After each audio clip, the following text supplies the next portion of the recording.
فأعوذ بالله من الشيطان الرجيم. بسم الله الرحمن الرحيم. وقل جاء الحق وزهق الباطل إن الباطل كان زهوقا. وقال رسول الله صلى الله عليه وسلم: من رأى منكم منكرا فليغيره بيده فمن لم يستطع فبلسانه فمن لم يستطع فبقلبه وذلك أضعف الإيمان أو كما قال عليه الصلاة والسلام.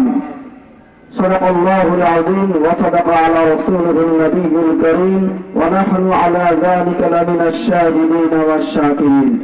সম্মানিত মুহতারাম হাজিরিন, আমরা সর্বপ্রথম সেই মহিয়ান গরিয়ান সর্বশক্তিমান মহান আল্লাহ রাব্বুল আলামিনের দরবারে আমরা কালিমাতুশ শুকর আদায় করেছি। যে মহিয়ান গরিয়ান সর্বশক্তিমান আল্লাহ পাক সুবহানাহু ওয়া তাআলা আমাদেরকে না চাইতেই বাংলাদেশের নাগরিক হিসেবে তিনি দান করেছেন। আমাদেরকে আল্লাহ রাব্বুল আলামিন স্বাধীন একটা দেশ আবারও আমাদেরকে দিয়েছেন। সেই মহান আল্লাহ রাব্বুল আলামিনের দরবারে আমরা সকলেই বলছি আলহামদুলিল্লাহ। সংক্ষিপ্ত আকারে বিশ্ব মানবতার মুক্তিযুদ্ধ আকায় নামদার তাবেদার মদিনা দীর্ঘ শাহানা সাইয়্যিদুল আম্বিয়া আশরাফুল আম্বিয়া প্যারা হাবিব হুজুর আকরাম সাল্লাল্লাহু আলাইহি ওয়াসাল্লামের শানে দরুদ ও সালাম পেশ করছি। সকলে বলছি সাল্লাল্লাহু আলাইহি ওয়াসাল্লাম। মুহতারাম হাজিরিন, সময় সংক্ষিপ্ত, ভূমিকা টানার সময় নেই, তাই মূল আলোচনার দিকে চলে যাচ্ছি। এই দেশ আমাদের সোনার বাংলাদেশ, এই দেশ আমাদের ইসলামিক বাংলাদেশ। আমাদের এই দেশকে আমাদেরকে ভালোবাসতে হবে। এই দেশে স্বার্থে, এই দেশের মান রক্ষার্থে আমাদের জীবন বাজি রাখতে হবে। আমাদের জীবন দিয়ে হলেও, আমাদের সম্পদ নষ্ট করা হলেও আমাদের এই দেশের মান, এই দেশের সম্মান রক্ষা করতেই হবে। এটা প্রত্যেকটা নাগরিক, প্রত্যেকটা জনগণের জন্য কর্তব্য এবং দায়িত্ব।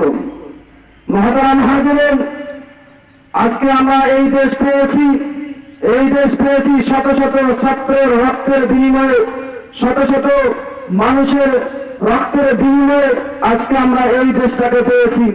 সম্মানিত হাজিরিন, প্রিয় ভাইয়েরা আমার, আমি কথা বলতেছিলাম যে ওয়াকুল জাআল হাক্কু ওয়া যাহাকাল বাতিল ইন্নাল বাতিলা কানা যাহুকা। যুগে যুগে বাতিলরা এসেছিল, বাতিলের মোকাবেলা করার জন্য আল্লাহ রাব্বুল আলামিন যুগে যুগে লোক প্রেরণ করেছেন। যেমন ফিরআউনের মুকাফিকিতে আল্লাহ রাব্বুল আলামিন পাঠিয়েছিলেন হযরত মূসা আলাইহিস সালামকে। আল্লাহ রাব্বুল আলামিন নমরুদের বিপরীতে আল্লাহ তাআলা পাঠাইছিলেন হযরত ইব্রাহিম আলাইহিস সালামকে।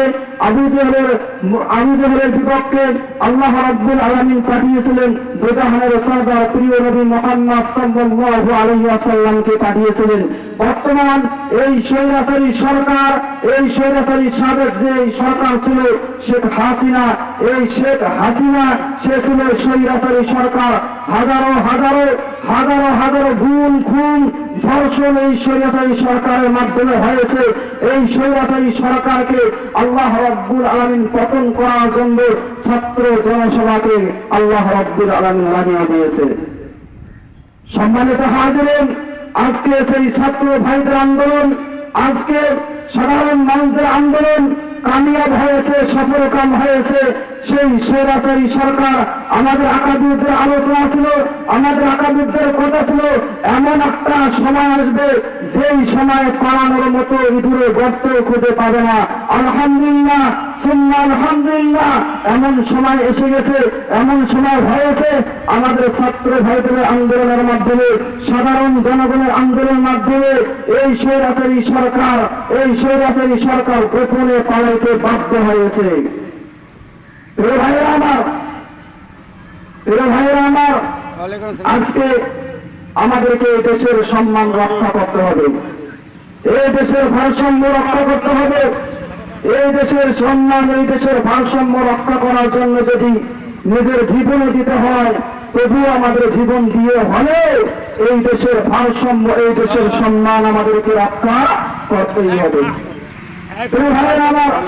এই দেশের সম্মান, এই দেশের মান, এই দেশের লাল সবুজের পতাকার মান রক্ষা করার জন্য আমাদেরকে কিছু করণীয় রয়েছে।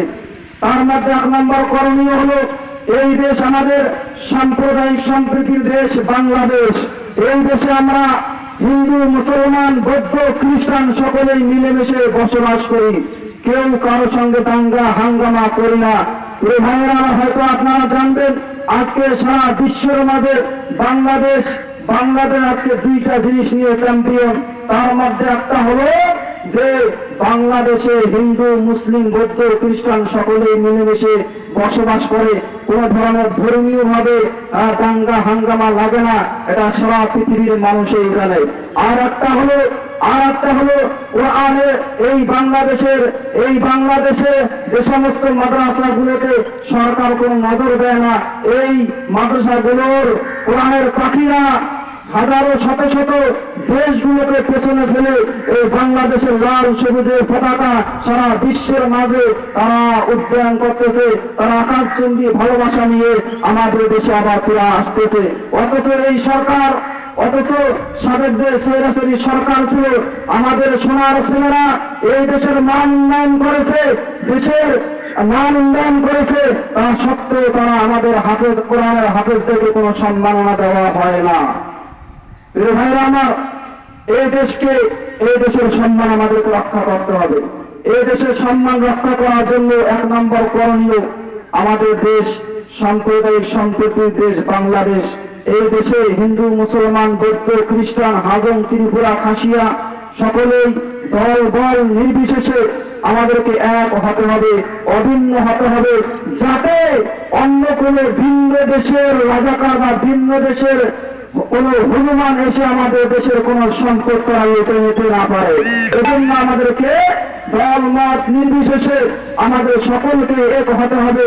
যখন আমরা ঐক্যবদ্ধ হয়ে যাব, একতাবদ্ধ হয়ে যাব, ভিনদেশী কোন হনুমান আমাদের দেশে বাঁকা চোখে তাকাইতে সাহস পাবে না।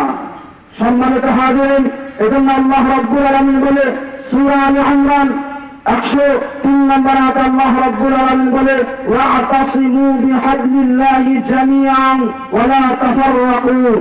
হে মুমিনরা, তোমরা একতাবদ্ধ হয়ে যাও, খবরদার তোমরা পৃথক হয়ে না। তোমরা যদি একতাবদ্ধ হয়ে যাও, তাহলে কোনো ভিনদেশী হনুমান তোমাদের দিকে বাঁকা আঙ্গুলে বা বাঁকা চোখে তাকাইতেও পারবে না। ভাইয়েরা আমার, এজন্য আমাদের 1 নম্বর করণীয় হলো, আমাদের জাতি, ধর্ম, বর্ণ নির্বিশেষে আমাদেরকে এক হতে হবে। কে হিন্দু, কে মুসলমান, কে খ্রিস্টান, কে বৌদ্ধ, এগুলো দেখার সময় নাই। দেশের স্বার্থে আমরা সকলেই এক, আমরা হলাম বাংলাদেশি। দেশের স্বার্থে দেশের মান রক্ষার্থে আমরা সকলেই এক, আমরা হলাম বাংলাদেশি। আমাদের পরিচয় হলো আগে আমরা বাংলাদেশি, দেশকে বাঁচানোর জন্য। 2 নম্বর করণীয় হলো, বর্তমান যেই সরকার যারা সামনে আসবে বা বর্তমান অন্তর্বর্তীকালীন যে সমস্ত সরকার আসছে, যাদের দায়িত্বে এই দেশ দেওয়া হয়েছে, মাননীয় ডক্টর ইউনূস সাহেব এবং তার সহকর্মী যারা রয়েছেন, আমরা তাদের জন্য দোয়া করব। আল্লাহ রাব্বুল আলামিন এদেরকে যেন সহি সালামতে রাখেন, এদেরকে হেদায়েত দেন। এদের জন্য দোয়া করতে হবে, কারণ এরা হলো সাধারণ জেনারেল শিক্ষিত মানুষ। যখন তখন ভিনদেশী মানুষের কাছে বিক্রি হতে পারে, আর এরা যদি বিক্রি হয়ে যায় আমাদের দেশ বিক্রি হয়ে যাবে। এরা যদি বিক্রি হয়ে যায় আমরা জনগণরাও বিক্রি হয়ে যাব। এরা যদি নষ্ট হয়ে যায় আমাদের দেশ নষ্ট হবে, আমরাও নষ্ট হব। এজন্য এদের জন্য বেশি করে দোয়া করতে হবে। আল্লাহ যাদের হাতে দেশ দেওয়া হয়েছে তাদেরকে তুমি হেদায়েত দান করো, সঠিকভাবে দেশকে পরিচালনা করার তৌফিক দান করো, এগুলো দোয়া করতে হবে। 2 নম্বর করণীয় বললাম, যারা দেশের দায়িত্বে রয়েছেন এদের প্রতিটি ভালো কাজের সহযোগিতা করতে হবে, আর সমালোচনা একটু কম করে করতে হবে। কারণ সমালোচনার মধ্যে বরকত নাই, সমালোচনার মধ্যে শান্তি নাই, সমালোচনার মধ্যে শুধু রয়েছে অশান্তি আর কষ্ট। এজন্য সমালোচনা বন্ধ করতে হবে, সরকারের প্রতিটি ভালো কাজে আমাদেরকে সহযোগিতা করতে হবে, তাহলে ইনশাল্লাহ আমাদের দেশ ইনশাল্লাহ অগ্রযাত্রায় পৌঁছাবে। এই ভাইয়েরা আমার 3 নম্বর কাজ হলো যেটা, আমাদের দেশের সম্পদ ছোট থেকে ছোট, বড় থেকে বড় প্রত্যেকটা সম্পদ আমাদেরকে হেফাজত করতে হবে। আমাদের দেশের প্রত্যেকটা সম্পদ আমাদেরকে রক্ষা করতে হবে। আজকে দুঃখ হলেও সত্য বিষয়টা, সত্য কি, আজকে আমাদের দেশের মানুষ সরকারি বরাদ্দ দিয়ে হাজার হাজার কোটি টাকা খরচ করে রাস্তা পাকা করা হয়, রাস্তা ভালো করা হয়। আজকে আমরা দেশের মানুষ হয়ে আজকে আমরা ইট তো দূরের কথা, রাস্তার একটা পাথর পর্যন্ত সংরক্ষণ থাকে না।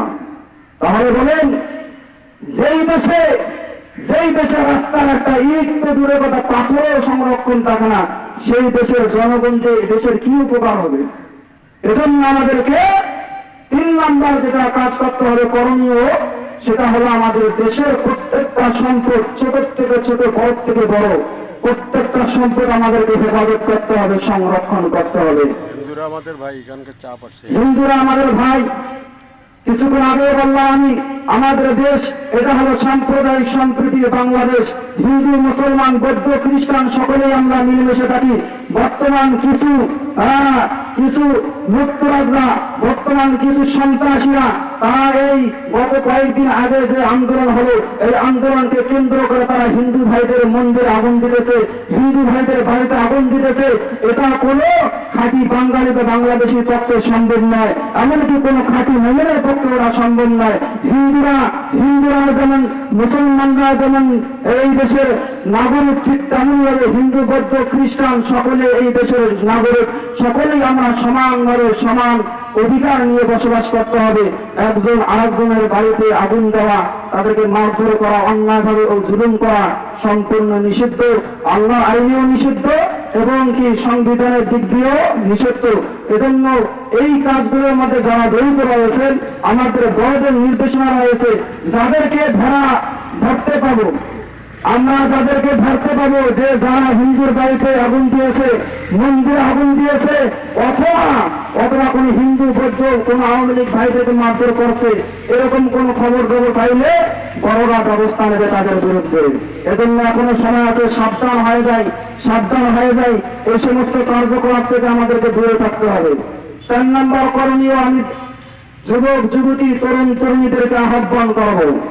যুবক যুবতী, তরুণ তরুণী, আমি আপনাদেরকে আহ্বান করব, আপনারা পাল্টে যান, তাহলে দেশ পাল্টে যাবে। আপনারা বদলে যান, তাহলে দেশ বদলে যাবে। একজন বৃদ্ধ আর একজন বৃদ্ধা, সে শুধুমাত্র আশাই করতে পারে, কিন্তু আশাটা বাস্তবায়ন করতে গেলে তাকে অনেক কষ্ট সহ্য করতে হয়। তার দ্বারা হতেও পারে, নাও হতে পারে।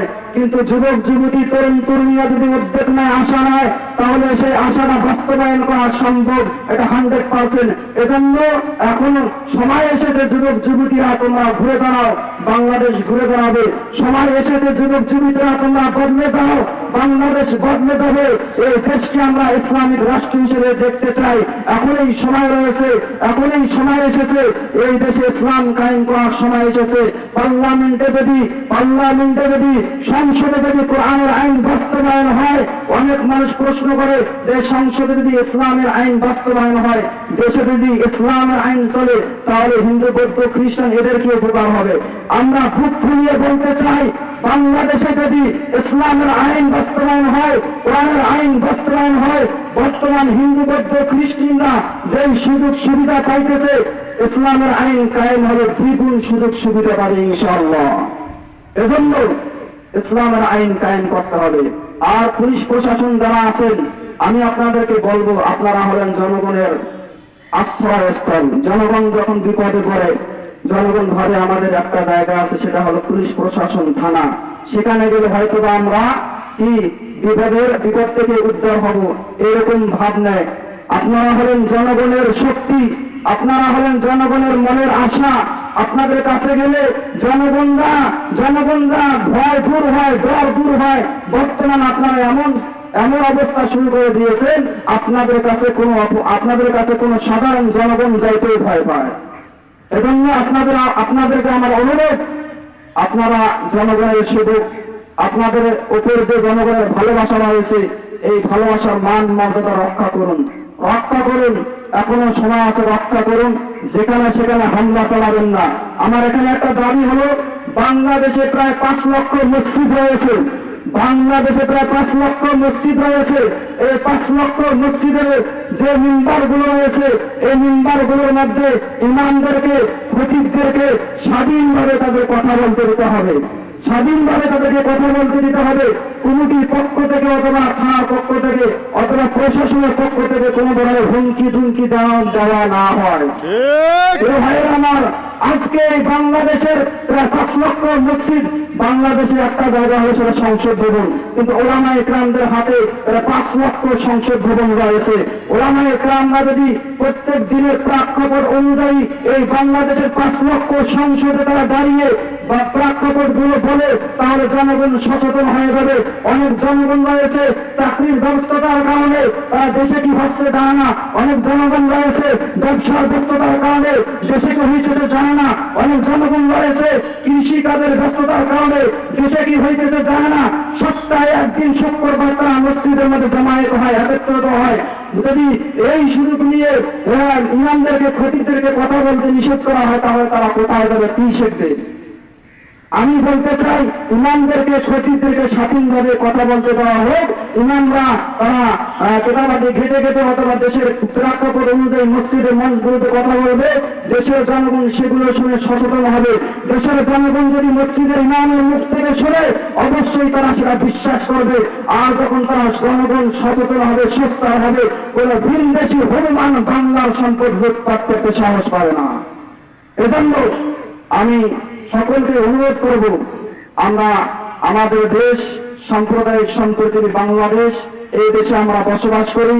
হিন্দু, মুসলমান, বৌদ্ধ, খ্রিস্টান, হাজং, ত্রিপুরা, খাসিয়া যারাই আছে, আমরা সকলেই আমাদের একটাই পরিচয়, এক ক্ষেত্রে দেশের ক্ষেত্রে একটাই পরিচয়, আমরা হলাম বাংলাদেশি। আমরা হলাম বাংলাদেশি। ধর্মীয় ক্ষেত্রে সেটা ভিন্ন, কিন্তু দেশের উপর যখন হামলা করতে আসবে কেউ, দেশের উপর যখন কেউ আক্রমণ চালাবে, আমরা হিন্দুরা বাড়িতে বসে থাকবো না, আমরা বৌদ্ধরা বাড়িতে বসে থাকবো না, আমরা খ্রিস্টানরা বাড়িতে বসে থাকবো না, মুসলমানরা তো থাকবেই না। আমরা সকলে মিলে কাঁধে কাঁধ মেরে, কোমরে গামছা বেঁধে ওই হনুমানদের বিপক্ষে লড়াই করবো ইনশাআল্লাহ। এজন্য কথা লম্বা করবো না। আল্লাহ পাক সুবহানাহু ওয়া তাআলা যে কথাগুলো বললাম, এই কথাগুলো অনুযায়ী আমল করার তৌফিক দান করুন। ওয়া আখিরু দাওয়ানা আলহামদুলিল্লাহি রাব্বিল আলামিন।